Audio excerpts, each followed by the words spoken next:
और याद रखो मेरे भाइयों, अल्लाह की कसम, जिन रिश्तों की खातिर आज हम अल्लाह ताला की जी भर के नाफरमानियाँ करते हैं ना, क़यामत वाले दिन उन रिश्तों ने हमें मुंह भी नहीं लगाना कि कहीं कोई नेकी ना मांग ले। और आज हम जब कोई खुशी मिलती है तो सबसे पहले अल्लाह की नाफरमानी की तरफ आते हैं और कहते हैं कि देखी जाएगी। क्या देखी जाएगी मेरे भाइयों?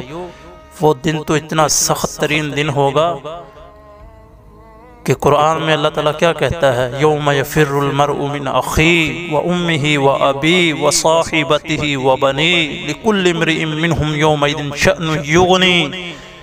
वो भाई सके भाई छोड़ जाएंगे, वालदा जो दुनिया में सबसे ज़्यादा मोहब्बत आपसे करने वाली है वो वालदा भी आपको छोड़ जाएगी, बाप बेटे को छोड़ जाएगा। मेरे भाइयों कैसे देखी जाएगी?